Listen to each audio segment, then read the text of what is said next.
नमस्कार साथियों, आपका नईमिस फार्मा क्लिनिक में स्वागत है।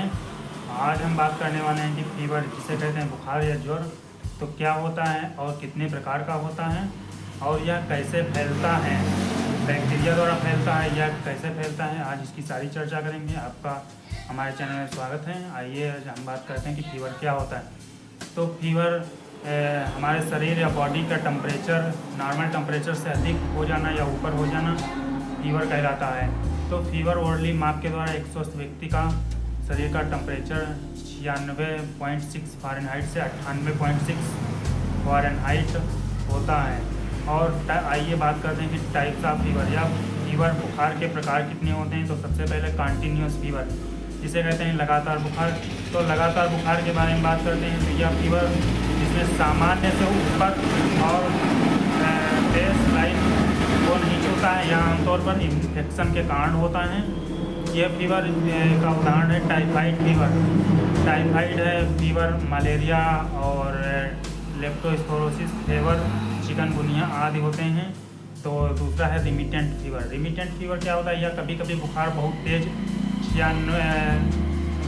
104 अंश फ़ारेनहाइट हो जाना और फिर अपने सामान्य तापमान पर ना वापस आना रिमिटेंट फीवर कहलाता है। इसका एग्जाम्पल है ब्रुसेलोसिस एंड इंडोकार्डाइटिस। तीसरा है इंटरमिटेंट फीवर। इंटरमिटेंट फीवर या आंतरिक जिसे कहते हैं आंतरिक बुखार। यहाँ इसका पैटर्न है जिसमें एक अंतराल होता है जिससे फीवर बहुत तेज टेम्परेचर कई घंटों तक रहता है, उसके बाद सामान्य तापमान पर हो जाता है। यह बुखार किसी संक्रामक बीमारी के कारण होता है। दूसरा है हेक्टिक फीवर जिसे कहते हैं तपेदिक बुखार। तपेदिक बुखार एक संक्रमण की बीमारी है या बुखार है जो माइकोबैक्टीरियम ट्यूबरकुलोसिस नाम के बैक्टीरिया द्वारा फैलते हैं। इसमें यह ज़्यादा फेफड़ों के लिए बहुत ही घातक होता है और इसमें ब्लड की जांच और टीबी की जांच जरूर करवानी चाहिए। और इसके बाद है इन्वर्स फीवर। इन्वर्स फीवर को टिक बुखार कहते हैं। यह भी एक संक्रमण की बीमारी है। यह टिक और लू के संपर्क में आने से होता है। इसमें गंभीर रूप से अचानक तेज ठंड और गंभीर सिरदर्द और उल्टी और जैसी तमाम समस्याएं, दाने निकलना आदि होने लगता है। फिर सब नॉर्मल टेम्परेचर और यह भी संक्रमण की बीमारी है। उसके बाद है रिगोर फीवर जो जिसे कहते हैं कठोरता का बुखार।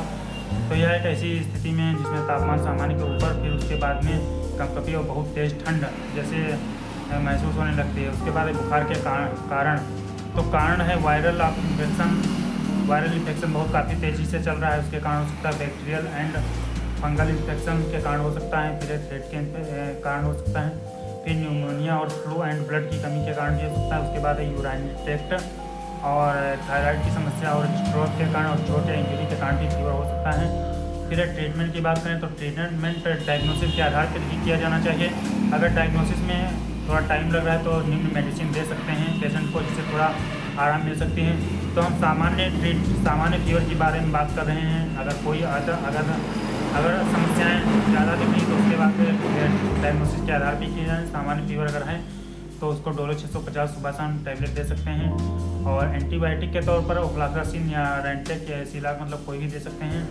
अगर ज़्यादातर देखा गया है कि सिम्टम ग्रुप है या कफ और कोल्ड और फीवर जिसे CCF के नाम से भी जाना जाता है। इसका कॉमन काउच यूराइनरी